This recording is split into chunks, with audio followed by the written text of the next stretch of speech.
창세기 13장 5절입니다.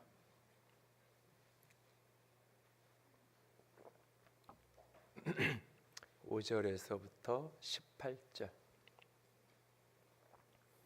5절에서부터 18절까지 한 절씩 돌아가면서 읽겠습니다. 아브라함의 일행 롯도 양과 소와 장막이 있으므로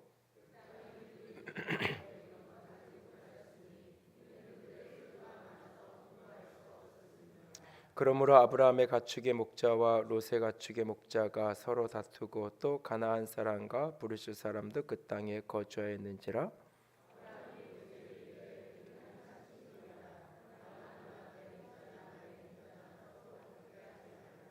내 앞에 온 땅이 있지 아니하냐. 나를 떠나가라. 내가 좌하면 나는 우하고 내가 우하면 나는 좌하리라.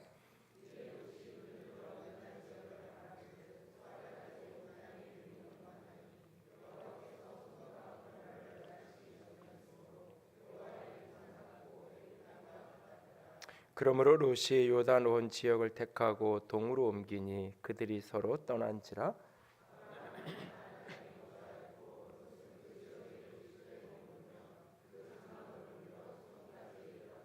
소돔 사람은 여호와 앞에 악하며 큰 죄인이었더라.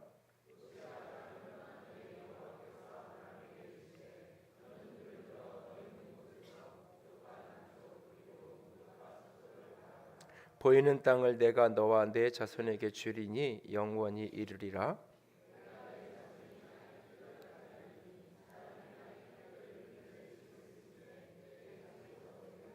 너는 일어나 그 땅을 종과 횡으로 두루다녀 보라. 내가 그것을 내게 주리라.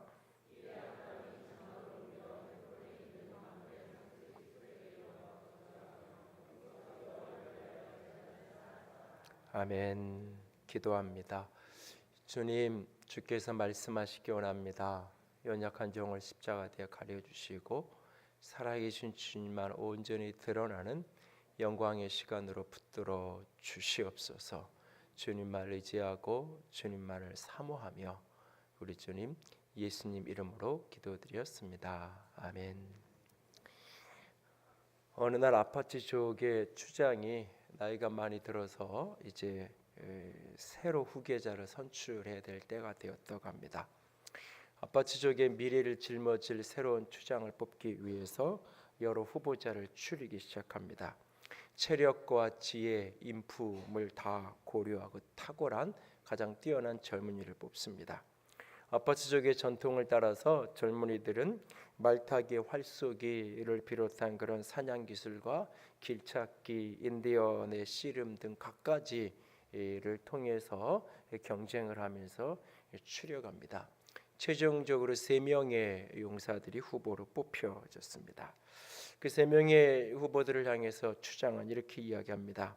아파트의 자랑스러운 용사들이여, 저기 눈 덮인 로키 산맥에 최고봉이 보이는가? 아무런 장비를 또 없이 저 꼭대기까지 올라가서 제일 먼저 저곳을 다녀와 이 자리에 도착한 사람이 나를 이어서 추장이 되게 해주겠다라고 말합니다. 아파트 쪽에 최고로 불리는 이 3명의 용사들은 맨손으로 산으로 올라가면서 이리 찢기고 저리 굴르면서 악전고투 끝에 정상을 올라갔습니다. 저마다 산꼭대기에 다녀와서는 내가 정상에 갔다 왔다는 증거를 하나씩 가지고 옵니다. 가장 먼저 달려온 용사는 산꼭대기에 그 꼭대기에서만 피는 꽃을 한 송이 추장에게 바칩니다. 잠시 후에 두 번째 용사는 달려와서 산꼭대기 맨 윗부분에 있는 아주 붉은 빛의 돌조각을 가져다가 추장에게 바칩니다. 그러나 얼마 후에 돌아온 세 번째 용사는 빈손이었습니다. 추장은 노여운 얼굴로 세 번째 용사에게 왜 빈손으로 왔냐고 묻습니다. 그 세 번째 용사는 이렇게 답을 했다고 합니다. 추장님, 저는 분명 저 산꼭대기에 올라갔었습니다. 그리고 저는 저기서 저 산 너머에 있는 비옥한 땅과 넓은 강물, 수많은 버팔로 떼를 보았습니다. 저는 누가 우리의 추장이 되든지 상관하지 않겠습니다. 하지만 우리 아파트 쪽은 저 산 너머로 우리는 반드시 넘어가야 합니다 라고 말합니다. 이 말을 들은 노 추장의 얼굴에는 놀라움과 함께 기쁨의 미소가 맺혀집니다. 앞서 다녀온 두 명의 용사는 자신이 산꼭대기까지 갔다 왔다는 증거물을 가지고 왔다면, 이 세 번째 용사는 아파치족 전체를 위한 미래의 꿈, 미래의 방향성을 가지고 왔기 때문입니다. 두말할 나위 없이 노 추장의 뒤를 이어서 추장이 된 것은 이 세 번째 용사였습니다. 여러분은 오늘 무엇을 보고 있나요? 우리가 어떤 눈으로 무엇을 보며 살아가느냐가 결국은 그 사람의 인생을 만들어 낼 것입니다. 특별히 갈등의 상황, 어려운 결정을 내려야 할 순간에 그 사람이 내리는 결정의 대부분은 그 사람이 어떤 눈을 가지고 무엇을 보았느냐가 결국 그 사람의 결정을 만들어 낼 것입니다. 아브라함과 그 일행 롯은 애굽으로 내려갔다가 가나안으로 다시 올라와 그곳에서 머물러 살아갑니다. 그들은 원래 갈대아인의 우르에서 함께 살던 사람들, 삼촌과 조카였습니다. 그런데 그 갈대아 땅에서 살 때 롯의 아버지 하란은 일찍 죽습니다. 그리고 할아버지 데라의 인솔에 의해서 그들은 고향 갈대아 땅을 떠나게 되어집니다. 그렇게 그들이 하란에 왔다가 그곳에서 결국 할아버지 데라가 죽고 아버지 없는 조카와 아들이 없는 사례의 불임에 의해서 자녀가 없은 아브라함 삼촌이 함께 길을 떠납니다. 그리고 그들은 그렇게 가나안 땅에 이르게 되었습니다. 아버지 없는 조카, 자식 없는 삼촌, 부자지간과 같처럼 그들은 고향을 떠나온 그들은 서로에게 힘이 되고 서로에게 울타리가 되어 함께 살아갔음에 분명합니다. 그렇게 우르를 떠나고 하란을 떠나 가나안 땅에까지 이르렀던 그 사람들은 또 함께 애굽으로 내려갔었고 애굽에서 함께 다시 가나안 땅에 올라와서 그곳에서 삶을 살아갑니다. 우여곡절이 있었지만 삶은 조금씩 안정되어 갔습니다. 아니, 모든 것이 조금은 더 풍성해져 가기 시작했습니다. 13장 2절에 아브라함에게 가축과 은금이 풍부하였다라고 말합니다. 그리고는 함께 읽었던 13장 5절은 아브라함의 일행 롯도 양과 소와 장막이 있었다라고 말하고 있습니다. 모든 것이 순탄하게 보였고 모든 것이 잘 되었던 것처럼 보였습니다. 그런데 예기치 못한 갈등은 모든 것이 잘 되었기 때문에, 모든 것이 풍족했기 때문에, 특별히 경제적인 부분의 풍족함이 또 다른 갈등의 원인이 되었습니다. 본문 6절을 한번 보십시오. 6절 다 같이 읽습니다. 그 땅이 그들이 동거하기에 넉넉하지 못하였으니 이는 그들의 소유가 많아서 동거할 수 없었음이었더라. 그들이 그 땅이 넉넉 함께 살기에 부족한 지경이 되었다라고 말합니다. 왜냐하면 소유가 많아졌기 때문에, 소유가 많아진 것 때문에 함께 할 수 없는 상황이 벌어졌습니다. 여러분이라면 어떻게 했을 것 같은가요? 이럴 때 어떻게 해야 하는 것일까요? 내가 만약 아브라함이라면, 내가 만약 롯이라면 어떤 결정과 선택을 했겠습니까? 그날 그들은 눈을 들어 바라봅니다. 그리고 그들이 보았던 것을 따라서 그들은 결정하고 그 보았던 것을 따라서 그들은 선택하며 살아가게 되어집니다. 오늘 보면 13장 10절에 보면 롯이 눈을 들어 요단 지역을 바라보았다라고 말하고 있어요. 그리고 보면 14절에 보면 하나님이 아브라함을 향하여서 눈을 들어 북쪽과 남쪽과 동쪽과 서쪽을 바라보라라고 말씀하고 계십니다. 이를 우리가 함께 훈련하고 빚어가게 원하는 그리스도인의 품성은 과단성입니다. 하나님의 뜻과 하나님의 방법에 근거해서 어려운 결정을 내리는 능력, 바로 그 누군가가 어떤 어려운 결정을 내렸다고 했을 때에 왜 그런 결정을 했는가라는 것을 보면 결국 그 사람이 보고 있는 것이 무엇이었는가 하는 것이 결국 드러나게 될 것입니다. 때로는 갈등의 상황에서, 때로는 새로운 인생의 비전과 새로운 인생의 도전 앞에 무엇인가를 선택하고 무엇인가를 결정하고 그 선택과 결정에 의해서 우리가 행동을 해 나가고자 할 때에 바로 그 출발점에서 우리가 보고 있는 것은 무엇인가요? 아니, 보아야 할 것은 무엇일까요? 마트에서 우리가 과일 하나를 고를 때도 들었다 놨다를 하고 이리저리 보고 그것을 내가 바구니에 장바구니에 담기도 하고 그냥 내려놓고 내가 다른 마트를 가거나 다른 우리가 계산대 앞으로 나아가는 경우를 종종 만나게 됩니다. 우리가 인생을 살아가는 데 있어서 결국은 어떤 결정을 하고 어떤 선택을 할 때 중요한 것은 내가 무엇을 보고 있느냐 하는 것입니다. 오늘 한 사람이 무엇을 보고 어떤 선택을 하느냐가 그 사람이 내일 어떤 인생을 살아가게 되고 어떤 삶의 자리에 서게 될 것이냐 하는 것들을 결국 결정해 낼 것입니다. 여러분들이 우리가 오늘 어떤 선택을 하고 어떤 결정을 하고자 할 때에 오늘 본문에 등장하는 이 아브라함과 롯이 선택하고 결정했던, 그리고 그들이 선택하고 결정하기 이전에 바라보았던, 그들이 어떤 눈으로 무엇을 바라보고 있었는가, 그것이 우리 모두에게 지혜로 다가와질 수 있기를 원합니다. 첫 번째는 무엇인가를 결정하기 위해서 무엇을 보고 선택해야 할까요? 첫 번째는 육의 눈을 들어 현실을 보고 선택해야 합니다. 무엇인가를 결정하고 선택하고자 할 때에 육신의 눈을 똑바로 뜨고 현실을 정확하게 직시하고 우리가 결정하고 선택해 가야 합니다. 오래전에 제가 이게 교회를 개척하기 이전에 중고등부 교육자를 딱 1년 생활을 한 적이 있는데, 그때 같이 이렇게 있었던 친구 중에 하나가 개척을 한다 그랬을 때에 전사님 저도 같이 다닐래요. 그리고 따라왔던 한 친구가 있어요. 이 친구가 이제 나이가 이렇게 들어가면서 농담 반 진담 반 저한테 했던 얘기 중에 하나가 내 결혼은 목사님이 책임져야 된다고, 그 남자 데리고 오라고, 자기가 만나면 되지 왜 나한테 그래가지고 하여튼간 이렇게 이런저런 이야기를 주고받고 그랬던 친구가 있는데, 어느 날 이 친구가 이제 우리 교인 중에 어떤 자매가 자기 대학 후배 캠퍼스에서 이렇게 같이 기독 동아리에서 만나고 그랬던 후배를 이 친구 좀 믿음 좋으니까 만나봐라 이렇게 소개를 한 거예요.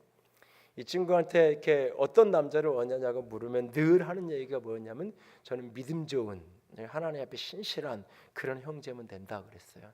그래서 진짜 믿음 좋아 보이는 친구를 만나게 해준 거예요. 그리고 이제 그렇게 뭐 소개팅을 했다는 얘기를 제가 들었어요. 그 주에 이제 예배 끝나고 만나서 야 잘 만났냐 그랬더니 하는 얘기가 키가 너무 작아요. 그래서 그만 만날 거예요 그러더라고요. 그래서 제가 그럼 처음부터 너 키가 중요하다 그러든지 믿음만 있으면 되고 하나님께 신실하면 된다 그러더니 지금 와가지고 만나봤는데 믿음이 없어 이러면 이해가 되는데 키를 이야기하더라고요. 여러분 미혼의 청년이 배우자를 고르는데 키를 보는 게 잘못된 건가요? 신앙만 보면 되는 건가요? 그렇지 않아요. 우리는 자꾸 교회 안에서 잘못함을 왜곡되게 우리 오해하는 것 중에 하나가 현실을 보는 것이 잘못이라고 생각하는 경우가 있어요.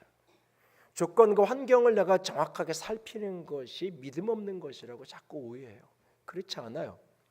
문제가 있다면 현실만 보고 선택하려는 것, 현실이 전부가 되는 것이 문제가 있는 것이지 그것이 위험한 것이지 현실을 외면하고 현실을 보지 않고 뭔가를 선택하는 게 좋은 거다 그렇지 않아요. 현실이 전부가 되어서는 안 되겠지만 우리는 눈을 똑바로 뜨고 우리가 직면에 있는 현실을 정확히 보아야 돼요. 잠언 17장 24절에 이런 말씀이 있어요. 같이 읽습니다. 지혜는 명철한 자 앞에 있거늘 미련한 자는 눈을 땅 끝에 두느니라. 유진 피터슨이 풀어쓴 이게 메시지 성경에 보면 이렇게 번역이 되어 있어요. 통찰력 있는 이는 제 뜰 앞에서 지혜를 얻고 미련한 자는 지혜가 곁에 있는데도 사방팔방 기웃거린다라고 번역을 해놨어요. 문제의 해결책은 문제 속에 있다라고 하는 말이 있어요. 대부분의 인생의 문제는 내가 맞는 그 문제를 정확하게 들여다보면 거기에서 문제를 풀어갈 수 있는 해결할 수 있는 길이 보이는 경우가 많아요. 근데 많은 사람들이 문제 자체, 현실 자체를 정확하게 보려고 하는 노력을 하지 않은 채로 기웃기웃 어디엔가 이 문제를 이 현실을 해결할 수 있는 어떤 초월적인 신비적인 어떤 방법이 있지 않을까 사람들은 헤매이는 경우를 종종 봅니다. 여러분이 무엇인가 선택하고 결정하기 전에 가장 먼저 해야 될 일은 육신의 눈을 똑바로 뜨고 내가 직면한 현실을 정확하게 보는 것입니다. 그런데 여기에서 우리가 조금 더 생각해야 될 부분이 있어요. 모두가 다 보았다고 이야기하죠. 모두가 다 살펴봤다고 이야기해요.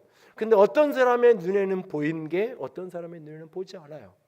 같은 자리에서 같이 보고 나왔는데 나는 무엇을 보았다고 이야기하는데 어떤 사람은 그런 장면이 있었어? 그런 게 있었어? 라고 이야기하기도 합니다. 왜냐하면 사람은 보이는 대로 보기도 하지만 또는 보고 싶은 것만 보기도 합니다. 그리고 어떤 사람은 보아야 할 것을 보아요. 우리가 이렇게 무엇인가 펼쳐질 때 대부분의 사람들은 그냥 보이는 대로 봐요. 그 보이는 대로 보면서 그 속에서 내가 보고 싶었던 것들만 가슴에 품게 돼 있어요, 사람들은. 근데 어떤 사람은 자신이 꼭 보아야 할 것을 봅니다. 아브라함과 롯은 육신의 눈을 똑바로 뜨고 자신들이 직면한 현실을 보았어요. 경제적으로 풍성해졌어요. 양이 늘어나고 소가 늘어나고 염소가 늘어나고, 그런데 자신들이 머물러 있는 땅은 굉장히 좁아요. 넉넉하지 못해요.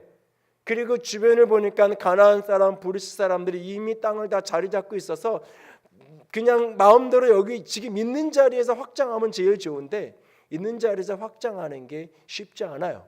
현실을 정확히 보았어요. 우리가 함께하는 게 어려워요. 그렇다면 우리는 좀 갈라져야 돼요. 우리는 헤어져야 돼요. 떠나야 돼요.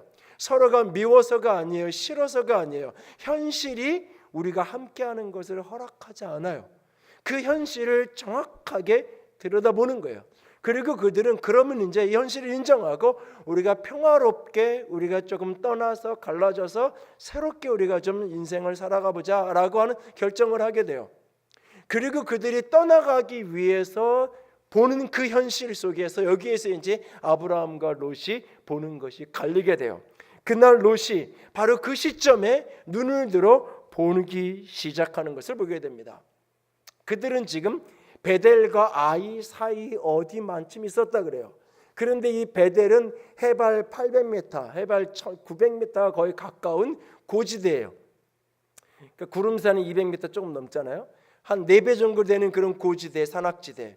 아마 그 고지대 어느 만치에 있는 어느 분지 지형의 자리에서 그는 내려다 보았을까요? 저 요단강이 흘러가는 그 남동쪽의 요단강 들녘을 그는 바라보고 있었을 거예요. 마치 애굽이 나일강에 의해서 늘 풍족했던 것처럼 그 요단강이 흐르면서 요단강 좌우편으로 생명의 샘이 흐르고 있고 오아시스가 펼쳐져 있는 그 땅, 물이 늘 부족하고 물이 없어서 늘 힘들었던 그들에게 물이 넉넉한 그 땅이 눈에 들어오면서 그는 회심의 미소를 지었을 거예요. 아, 저 땅을 내가 가면 좋겠다라는 생각을 하면서 그 땅을 그렇게 보이는 대로 보았어요. 그의 눈에 보이는 그 땅은 물이 많고 풍족한 땅이에요. 보이는 대로 보였어요. 그리고 더 나아가서 그는 보고 싶은 대로 봐요. 그는 얼마 전에 애굽을 다녀왔어요. 그 땅을 보는 순간 그 땅이 애굽 땅처럼 보여요. 늘 물이 없어서 힘들고 어려운 삶을 살다가 물이 많은 그 땅을, 펼쳐진 그 땅을 바라보면서, 물이 넉넉한 그 땅을 바라보면서 생각해요. 내가 이 땅을 선택하는 순간, 저 물이 넉넉한 저 땅을 향하는 순간 내 인생이 애굽 사람처럼 풍성한 인생이 되겠구나.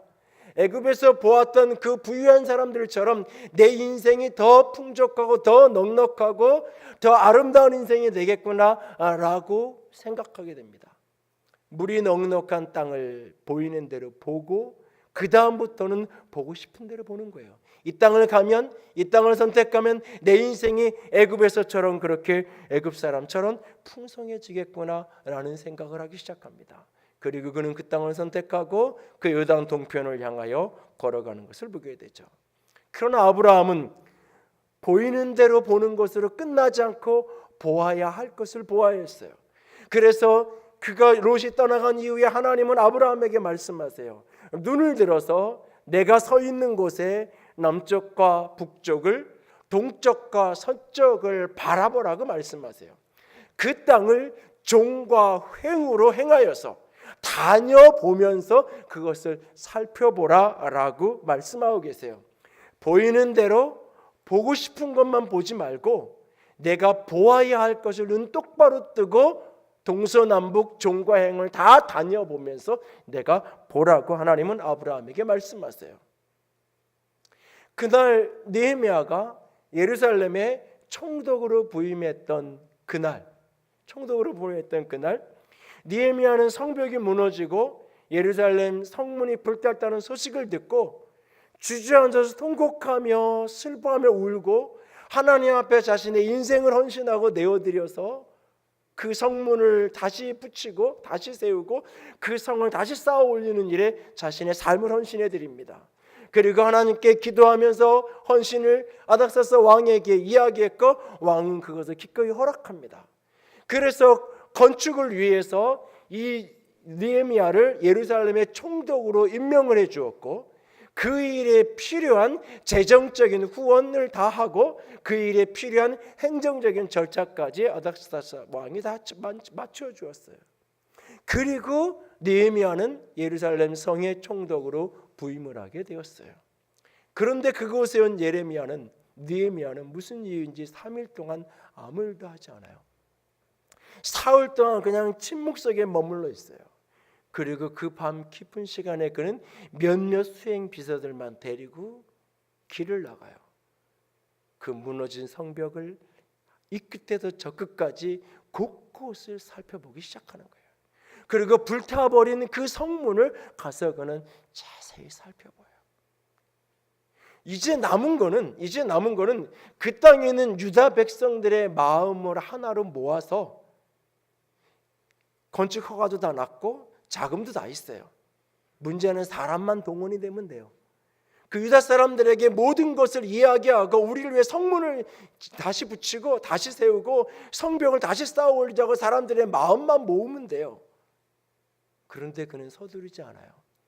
그들을 향하여 나아가서 자신이 왜 여기에 왔는지, 하나님이 어떤 비전을 주셨는지, 그래서 하나님이 주신 비전을 가지고 내가 헌신했을 때 어떻게 아닥사스 왕이 도와서 나를 총국되게 했고 이 모든 재정을 공급하고 이 모든 행정적인 절차를 이렇게 끝낼 수 있었는지 이야기하지 않아요.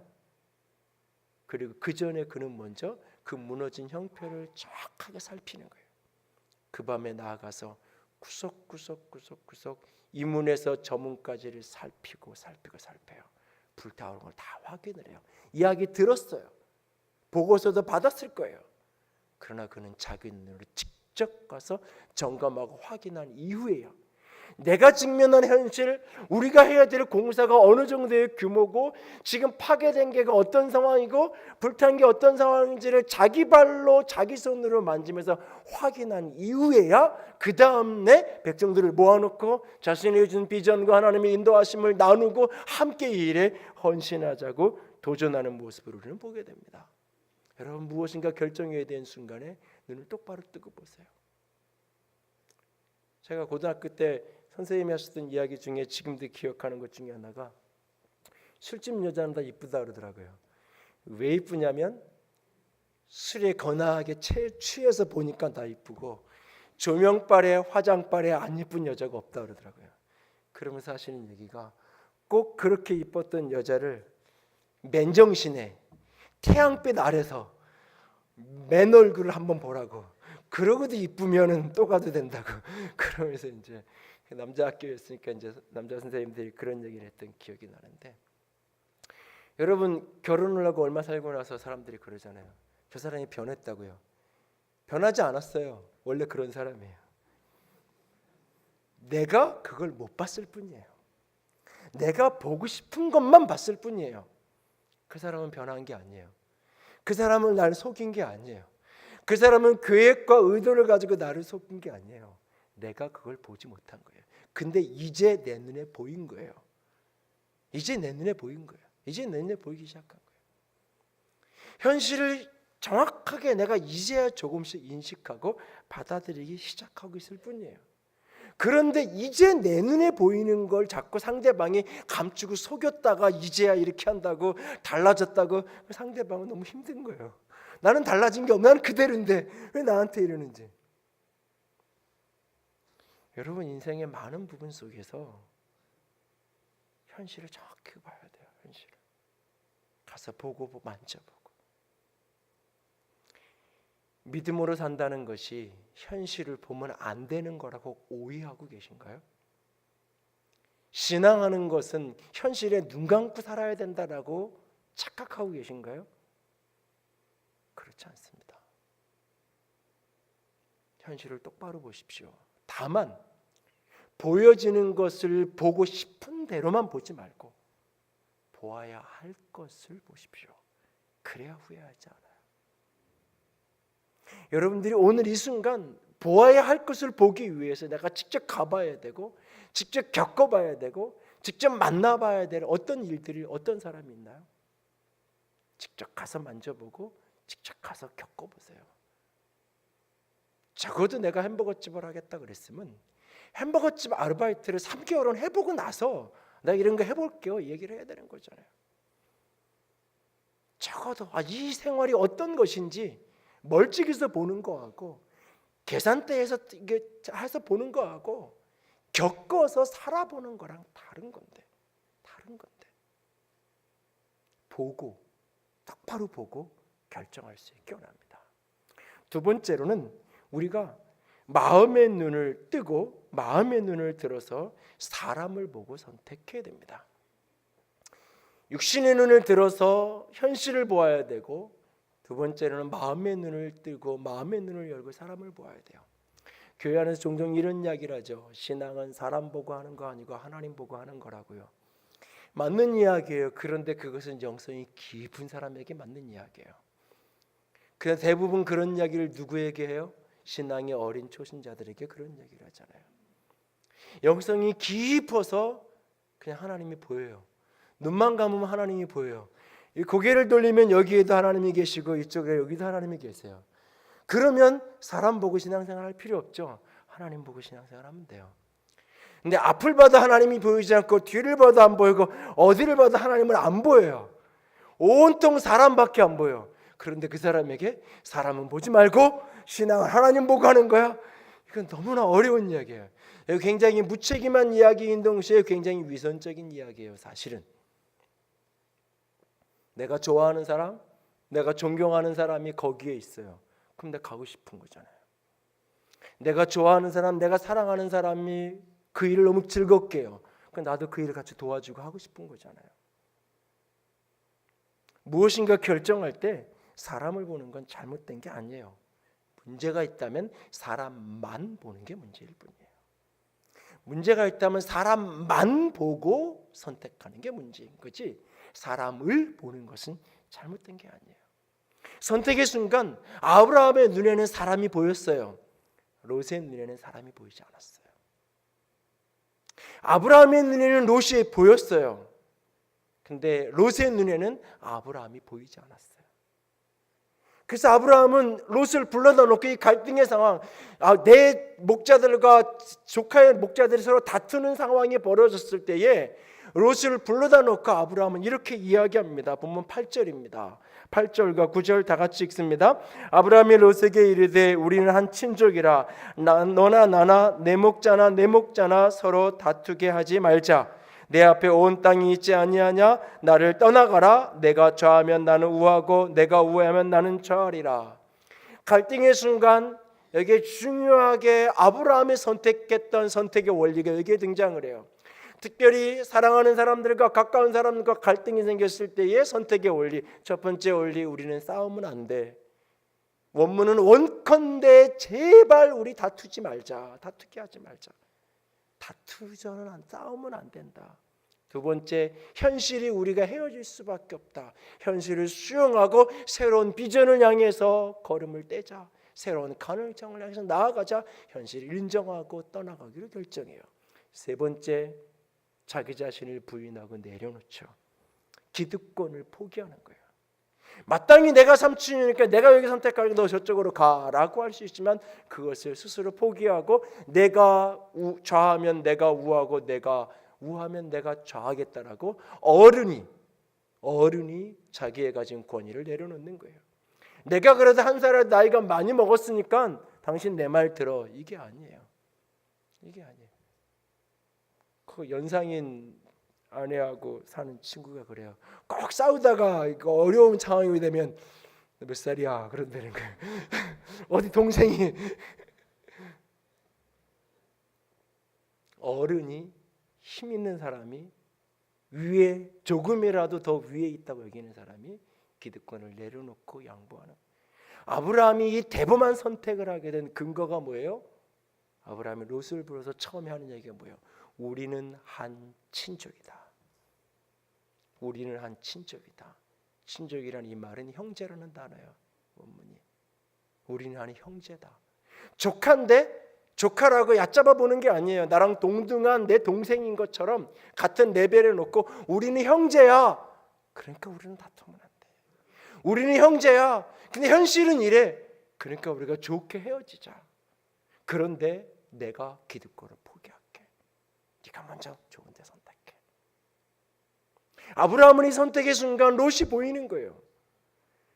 형제라는 것이, 친족이라는 것이, 가족이라는 것을 올무로 걸어서 더 고생시키고 올무로 걸어서 더 일 시켜 먹고 월급도 제대로 안 주고 이런 식으로 창세기에 나오는 라반과 같은 인물처럼 그렇게 하는 게 아니라 가족이니까 힘 있는 내가, 한 살이라도 더 먹은 내가 포기할게, 내려놓을게, 너 선택해. 갈등의 상황에 사람이 보이니까. 때로는 교회 안에 분쟁이 생기고 갈등이 생겨요. 영원한 원수인 것처럼 때로는 싸워요, 사람들이. 아니요. 천국 가면 아래의 집 살 거예요. 천국 가면 하나님이 대문 하나밖에 없는 집에 꼭 같이 살게끔 만들어줄지 몰라요. 우리는 한 천국 백성이에요. 그런데 어떤 게 좀 안 맞는 거예요. 어떤 게 이해가 안 되는 거예요. 어떤 게 서로 다른 거예요. 그래서 잠시 다른 교회를 다닐 수도 있고 잠시 다른 교파에 속할 수도 있어요. 그러나 우리는 원수는 아니에요. 다르지만. 근데 이걸 자꾸 원수처럼. 가족 안에 다툴 수 있어요. 그러나 사람이 보이기 시작하면 다르게 보일 수 있는 거예요. 요한일서 2장 11절에 이런 말씀이 있어요. 요한일서 2장 11절 같이 읽습니다. 그의 형제를 미워하는 자는 어둠에 있고 또 어둠에 행하며 갈 곳을 알지 못하나니 이는 그 어둠이 그의 눈을 멀게 하였습니다. 마음에 누군가를 미워하면 그 미움이 나에게 어두움을 이렇게 덮인다고요. 그래서 내 눈이 어두워진다고요. 그래서 내가 뭔가를 선택하는데 잘못된 선택을 하게 된다고요. 미움에, 분노에 내가 가지 않아야 될 길을 선택하게 되고, 내가 정상적인 상태라면 내가 결코 내가 가지 않았을 길 선택하지 않았을 걸, 그 미움 때문에, 그 분노 때문에, 그 화 때문에 때로는 선택할 수도 있어요. 왜? 어두워지기. 마음의 눈을 열어서 내가 취했던 이 어떤 것 너머에 그 속에서 만나는 사랑을 볼 수 있어야 돼요. 지난주 금요일 날 우리 구교구 식구들이 같이 기도하고 후원하기로 돼 있는 태국에 있는 임진석 양윤희 선교사님이 그 잠깐 오셔서 인사를 한 10분 동안 잠깐 했는데, 이분들이 이제 막 이제 태국에 이제 파송이 되는 과정에 있는 분들인데, 40대 초반에 이제 결혼을 둘이 해서 이제 4살짜리 아이가 이제 그런 집인데요. 이분이 이렇게 임선교사님이 이게 신대원을 다니면서 야간으로 신학 공부를 하면서 이제 결혼하고 그랬는데, 어느 날 이제 클래스에서 결혼한다고 얘기하니까 이 신부가 태국에서 온다 그러니까 다들 생각하기를 결혼이 하다 안 되니까 이제 태국 여자랑 하나보다 이렇게 생각했다 그러더라고요. 사실 그 이제 사모님은 원래 태국에 싱글로 선교사로 파송이 돼서 선교를 한 4년 5년 하시던 분이었는데, 선교사를 어떤 한국 사람, 태국에 사는 한국 사람이 온다고 생각하지 않고 그렇게 생각했다 그래요. 왜냐하면 누가 봐도 저 친구는 결혼 못할 거야 이랬다 그래요. 40이 넘었는데 돈도 없고 배는 나왔고 머리는 없고 뭐 이런 상황이 되고, 그래가지고 이제 뭐 신대원 야간 신대원을 다니는데 그 학비도 잘 어려워가지고 낮에는 노가다판에서 건설 현장에서 일하고, 그러면서 4시 반이면 헐레벌떡 퇴근해가지고 제대로 씻지도 못하고 5시면 학교에 와서 공부하고, 뭐 형편이 뻔하잖아요. 그러니까 누가 봐도 저 결혼하면 기적이다 그랬다는 거예요. 그러니까 금요일 날 식사를 같이 하는데 그 양선 교사님이 자기가 보기도 그랬대요. 본인 말로 내가 깨지기 전에는 쳐다도 안 보던 사람이었다고. 그냥 그렇게 보고 그냥 태국으로 가서 잠깐 한번 만나고 태국으로 갔는데 그냥 저 사람은 아니다 그랬던 거예요. 겉모습 보니까. 근데 기도하면서 생각을 하기 시작하는데 그 모든 현실 저 너머에 사람이 보이기 시작하는 거예요. 그 사람이. 둘 다 두 분이 한 분은 광주, 한 분은 대구에서 이렇게 올라온 분인데 두 분이 다 연극을 하고 싶어서 그걸 하고 싶어서 서울에 올라온 분들인 거예요. 한 분은 연극을 전공하기도 하고 실제로 활동도 하기도 했고. 그러니까 보니까는 비슷한 나이에 비슷한 시기에 서울에 올라왔는데 목적이 똑같아. 그리고 선교를 한다면 하고 싶은 선교의 방향성도 똑같아. 보니까 그 현실을 잠깐 놓고 사람을 보기 시작하니까 그 사람에게서 보이기 시작하는 게 있는 거예요. 그러면서 기도하는데 하나님이 내가 먼저 적극적으로 연락도 좀 해라. 그런 마음을 주셔서 태국에서 연락을 하고 그러면서 이제 태국에서 한국으로 연락을 주고받고 그러면서 이제 마음이 연결이 되고 그래서 결국 결혼까지 하게 됐다고 이야기하시더라고요. 여러분 오늘 무슨 선택을 해야 되는데 그 작은 이익에 눈멀어서 사람을 아무도 안 보이는 그런 모습이라면 잠깐 마음의 눈을 열고 사람을 좀 한번 보세요. 내 문제 속에 내 갈등 상황 속에서 함께 얽혀있는 사람들 한 사람 한 사람을 다시 한번 좀 보세요. 내 마음의 눈에 사랑이 흘러가고 따뜻함이 흘러가기 시작하면 내가 어떤 자리에 서야 되고 어떤 선택을 해야 되는지가 조금씩 선명해지기 시작할 거예요. 결정의 순간 눈 똑바로 뜨고 현실을 보는 건 잘못된 게 아니에요. 마음을 열고 그 문제 속에 그 상황 속에서 만나는 사람들을 한 사람 한 사람 바라보는 건 잘못된 게 아니에요. 똑바로 보셔야 돼요. 그리고 세 번째로 영의 눈을 들어서 하나님을 보아야 돼요. 그 현실 속에 그 상황 속에 그 현실과 그 사람 너머에 있는 하나님을 보아야 돼요. 영성교사님이 그렇게 기도하면서 나아갈 때 하나님이 자꾸 마음을 주시고 나는 선교사로 혼자로 싱글로 와서 4년 동안 있으면 이미 터를 다 잡았는데 이미 선교사로 준비된 사람도 아니고 아직도 학교를 다니고 있는 사람이고 내가 선교지를 포기하고 내가 40대 초반에 내가 결혼을 하겠다고 나가는 게 이게 옳은 선택인가? 하나님이 마음을 주시는데 내가 이 땅으로 다시 돌아오게 하시겠다고 하나님이 약속을 주셨고 4년이 지난 날 이제는 새 식구가 되어서 다시 그 땅으로 돌아가게 되는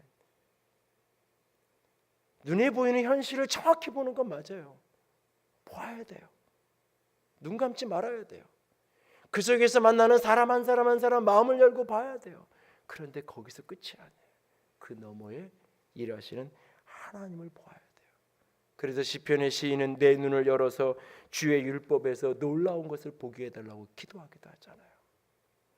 여러분이 창세기 13장을 곰곰이 롯의 모습을 가만히 들여다보세요. 롯은 자기가 보고 싶은 것만 봐요. 요단 들녘에 물이 넉넉한 그것밖에 보이지 않아요. 그리고 그걸 보는 순간 내 인생도 내가 이 땅을 선택하는 순간 애굽 땅에서 보았던 그 화려하고 번영의 삶을 살아가는 그들의 삶처럼 내 인생도 그렇게 나일강 유역에서 보았던 그들의 삶처럼 저 물이 넉넉한 요단 들녘을 선택하면 내 인생이 그렇게 될 것이라는 내가 보고 싶은 것밖에 보이지 않아요. 이제까지 내 인생의 울타리가 되었던 삼촌, 아버지를 일찍 여의고 홀로 살아갈 수밖에 없는 내 인생의 울타리가 되어줘서 나를 늘 감싸주고 함께해 주었던 삼촌, 내가 이만큼 성공할 수 있었고 내가 이만큼 설 수 있었고 내가 이만큼 자리 잡을 수 있었던 것이 그래도 아브라함이 내 인생의 울타리가 되어줘서 여기까지 온 것인데 그게 하나도 보이지 않는 거예요. 다 내가 잘났고 내가 힘있고 내가 능력이 있어서 여기까지 온 것으로밖에 여겨지지 않는 거예요. 그렇게 삶의 선택의 순간에 현실 외에는 아무것도 보이지 않아요. 사람이 보이지 않아요. 사람조차 보이지 않는 사람에게 하나님이 보일까요? 보이지 않죠. 보이지 않죠. 그러니까 현실대로만 쫓아가는 거예요. 그 요단 들녘을 보는 순간 여호와의 동산 같고 물이 넉넉해서 애굽 땅 같았다 그랬어요. 그런데 오늘 보면 10절에 성경은 이렇게 말해요. 소돔과 고모라를 하나님이 멸하시기 전이었기 때문에, 그 땅을 멸망 직전에 있는 땅이었다고 성경은 말하고 있어요. 그런데 그게 보이지 않는 거예요. 그 썩어져가는 그 땅을 향해서 그는 동쪽으로 나아가요. 성경이 요단 동쪽으로 갔다는 이 표현은 특별히 창세기 초반부에 동쪽으로 흘러가는 이 흐름은 중요한 상징적인 메시지가 담겨 있어요. 하나의 그림 언어, 동쪽으로 가서 도시를 찾아다니는 이 그림. 가인이 동생을 죽이고 에덴의 동쪽으로 여호와 앞을 떠나 하나님의 얼굴을 등지고 여호와의 낯을 피하면서 에덴의 동쪽으로 흘러가는, 니므롯이 동방을 향하여 찾아 나아가다가 시나할 땅에 머물게 되어지는, 그리고 거기서 바벨탑을 쌓아 올리는, 창세기 4장 11장 그림이 같이 가요. 그 에덴의 동쪽으로 가는 가인이 거기서 무엇을 하냐면 롯 땅에서 성을 만들어요. 도시를 만들어요. 자기를, 하나님이 나를 지켜줄 수 없다고 생각하기에 내가 나를 지켜야 돼요. 이 돈의 성이, 세상의 권력의 성이, 명예의 성이 나를 지킬 수 있어요. 그렇게 도시를 건축해요. 바벨탑을 쌓았던 사람들이 우리가 우리의 이름을 내자 흩어짐을 면하자 하고 그들이 성을 쌓아요. 도시를 만들어요. 그리고 탑을 높이 높이 쌓아 올려요. 그런 것처럼 요단 동쪽으로 떠나간 롯은 하나님과는 점점 멀어지고 도시를 찾아다녀요. 하나님이 내 보호자요, 하나님이 내 공급자가 아니라, 하나님이 나의 선한 목자가 아니라 이 세상이, 요단 들녘이 넉넉한 물이 나를 지켜줄 거라고, 이 도시가 나를 살려줄 거라고. 그리고 점점 남쪽으로 결국은 소돔으로 들어가죠. 그리고 13절은 말하잖아요. 소돔 사람들이 여호와 앞에 악하며 큰 죄인이었다. 근데 그게 하나도 보이지 않는 거예요. 하나도 보이지 않는 거예요. 오직 눈에 보이는 현실, 그것도 내가 보고 싶은 현실 위에 아무것도 보이지 않는 거예요. 사람도 보이지 않고 하나님도 보이지 않고. 이 사람이 어떻게 돼요? 14장에 전쟁 포로가 되고, 그 고통을 겪어도 소돔 땅을 떠나지 못해서 이 사람의 마지막 모습은 재산 다 잃어버리고 빈 몸뚱어리가 되어서 술 취한 채로 어느 동굴, 어느 톡을, 어느 구석에 술 취해서 널브러져 있는 모습. 이것이 성경에서 기록하는 롯의 마지막 인생의 모습이잖아요. 보고 싶은 것만 보고 현실만을 붙들고 살아갔을 때 사람도 하나님도 보지 못했을 때 어떻게 됐는지. 근데 아브라함은 달랐어요. 아브라함은 달랐어요. 하나님이 그에게 보아야 할 것을 보라고 말씀하셨고, 그는, 롯은 자신이 보이지 않지만 그 아브라함의 눈에 롯이 보였어요. 하나님은 그에게 말씀하세요. 남쪽과 북쪽으로, 동쪽과 서쪽을 눈을 들어서 바라보라고. 이 땅을 내가 너에게 주겠다고, 내가 너와 내 자손에게 주겠다고. 이 땅을 종으로, 횡으로 다녀보라고. 하나하나 다니면서 내가 보아야 될 것을 보라고. 그리고 그는 여전히 장막 가운데 거예요. 도시와 장막은 대비되는, 아무것도 나를 보호해 줄 것이 없는 황량한 광야의 장막 속에 하나님이 내 울타리요, 하나님이 내 산성이요, 하나님이 내 피난처요, 하나님의 도우시라는 믿음 속에 그는 결국 헤브론에 이르렀다 그래요. 이 헤브론은 동맹, 친교라는 뜻이에요. 하나님과의 동맹, 하나님과의 친교의 땅. 그리고 거기에서 그는 하나님을 향하여 제사를 드리죠. 제단을 쌓고 하나님을 향하여 예배했다고 말하고 있어요. 여러분, 오늘 어떤 선택을 해야 되나요? 선택을 하기 전에 여러분이 뭘 보고 있느냐를 물어보세요. 나는 지금 무엇을 보고 있는 건가? 내가 이 선택을 하는 이유가 뭘까? 내가 무엇이 눈에 크게 들어오기에 나는 오늘 이런 선택을 하고 있는 걸까? 두 눈을 똑바로 뜨고 현실을 보십시오. 마음을 열고 그 속에 사람을 보십시오. 그리고 영의 눈을 열어 그 속에서 일하시는 하나님을 보십시오. 보이지 않게 하나님 당신의 일하심을 볼 수 있게 해달라고 부르짖어 기도하고 또 기도하는 자가 되십시오. 나이를 조금씩 먹어가면서 몇 가지 불편한 게 있는데 제일 불편한 것 중에 하나가 눈이에요. 자꾸 눈이 흐려지는.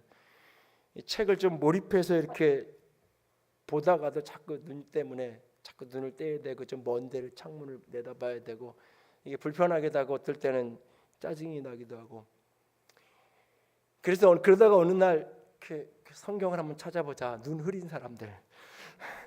그래서 성경에 쫙 스크린을 했어요. 눈에 대한 묘사, 눈이 밝다, 눈이 어둡다, 눈이 흐리다, 뭐 이런 쫙 이제 특별히 나이를 먹으면서 눈이 흐려지는 뭐 그런 장면들을 쫙 찾았어요.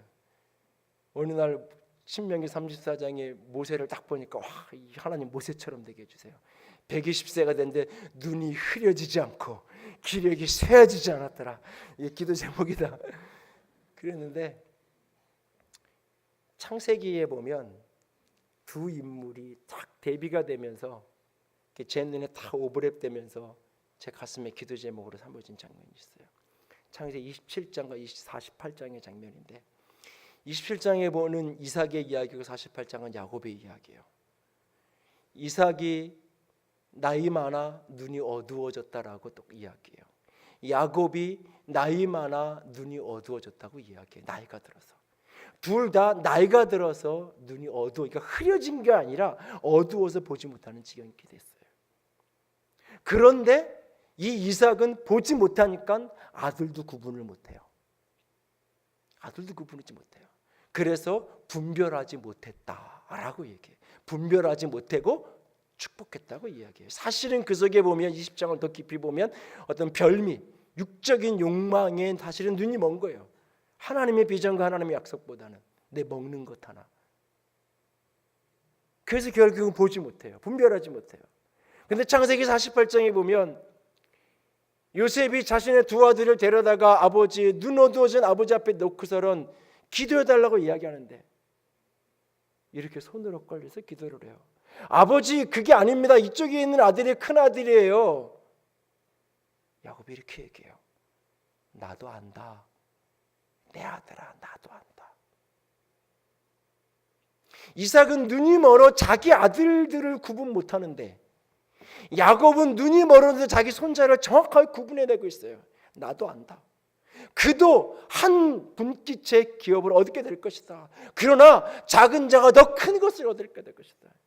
이 두 아이 중에 어떤 쪽에 앉은 아이가 첫째 아이고 둘째 아이인지를 보이지 않는데 보고 있어요. 그는 눈이 어두워졌는데 알고 있어요. 나는 안다.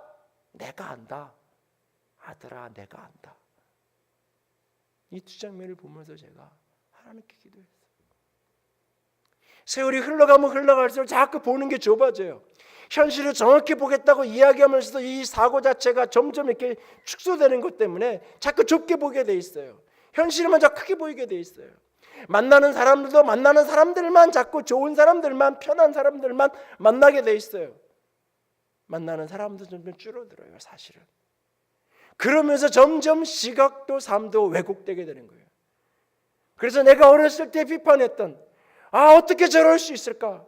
나는 나이 들면 저런 사람 되지 말아야지. 저런 인생 살지 않아야지 했던 모습이 오늘 내 모습이 되어져 있는 거예요. 그러지 않으려면 육신이 쇠하는 건 막을 길이 없는데 육의 눈이 흐려지는 건 막을 길이 없는데 그 깊이만큼 내 영이 맑아진다면 내 영이 맑아질 수 있다면 아들아 나도 안다. 나도 안다. 네가 보는 거 나도 보고 있어. 그런데 네가 못 보는 것까지 나는 보고 있어. 하나님이 작은 아들을 통해서 너 크게 일하실 거야 라고 말할 수 있는 영의 눈을 가진 사람, 영의 눈이 열린 사람, 저와 여러분이 그런 사람이 될 수 있기를 원합니다. 육의 눈을 똑바로 뜨십시오. 두 눈을 준 이유는 두 눈 가지고 똑바로 보라는 거예요. 현실을 똑바로 보아야 될 것을 제발 보고 싶은 것만 보지 말고 제발 보아야 될 것을 똑바로 보십시오. 그리고 그 속에 현실만, 돈만, 성공만이 아니라 사람을 좀 보십시오. 그리고 그 너머에 계신 하나님을 볼 수 있는, 그리고 선택하고 결정할 수 있는 저와 여러분이 될 수 있기를 부탁을 드립니다. 함께 찬양합시다. 내게로부터 눈을 들어 주를 보기 시작했네. 주의 일을 보겠네. 내 작은 마음 돌이키사 하늘에 꿈꾸게 하네. 같이 찬양합니다. 내게로부터 눈을 들어 주를 보기 시작할 때 주의 일을 보겠네. 내 작은 마음 돌이키사 하늘에 꿈꾸게 하네. 주님을 볼 때 모든 시선을 주님께 드리고 살아계신 하나님을 느낄 때 내 삶은 주의 역사가 되고 하나님이 일하기 시작하네. 성령이 나를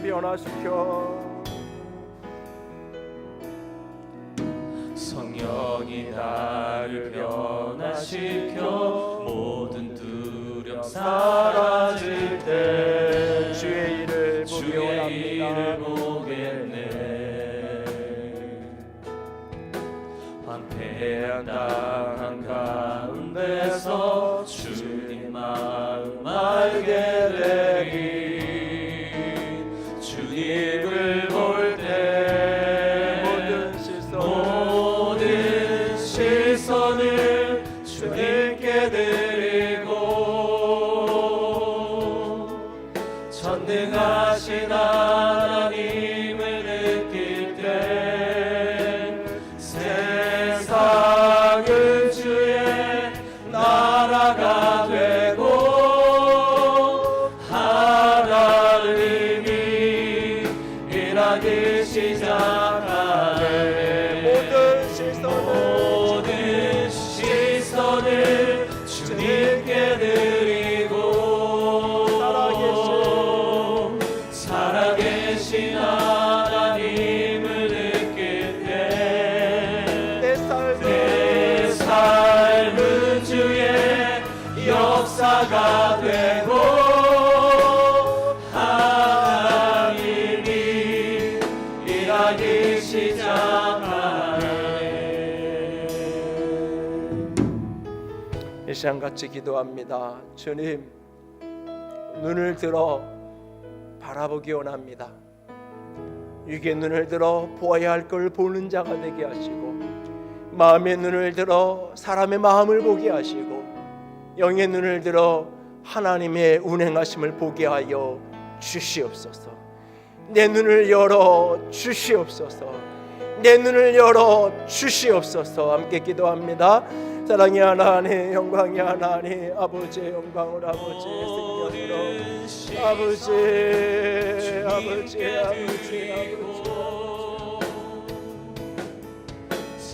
아버지 나에게 열어주시옵소서. 아버지, 내 마음이, 내 영이, 내 정신이 아버지 주님을 향하여 이어져 있기를 원합니다. 아버지 도와주세요. 아버지 나의 눈을 열어주시옵소서. 오늘도 아버지 하나님 현실에서 눈 감는 자가 되지 않기를 원합니다. 현실의 눈으로 사람을 잃어버리는 자가 되지 않기를 원합니다. 아버지 하나님 현실 넘어 사람 넘어 하나님을 보는 자가 되기를 원합니다. 내 눈을 열어주시옵소서. 내 눈을 열어주시옵소서. 내 눈을 열어주시옵소서. 아버지 눈을 열어 주를 높여랍니다. 눈이 열려 주를 보기 원합니다. 눈이 열려 주를 보기 원합니다. 살아계신 하나님을 느낄 때 내 삶은 주의 역사가 되고 하나님이 일하기 시작하네. 주님, 내가 주를 보기 시작할 때에 내 삶이 주의 역사가 되고 이 나라가 주의 나라가 되어질 것을 믿습니다. 주님, 현실을 똑똑히 보게 하시고 그 속에 사람이 보여지게 하시고 아니 그 너머에 계신 하나님을 보게 하여 주시옵소서. 하나님의 눈으로 사람을 보고 하나님의 눈으로 현실을 해석해낼 수 있는 믿음이 일어나게 하여 주시옵소서. 영으로 보고 영으로 분별하는 우리가 되게 하여 주시옵소서. 주님 사랑합니다. 주의 이름으로 축복합니다. 우리 주님 예수님 이름으로 기도드렸습니다. 아멘. 이제는 우리 주 예수 그리스도의 은혜와 하나님 아버지의 놀라우신 사랑하심과 성령 하나님의 교통하시며 기름 부으신 그 은혜가 오늘도 눈을 들어 바라보기를 결정하고 작정하는 모든 이들을 위해 이제로부터 영원토록 함께 있을지어다. 아멘.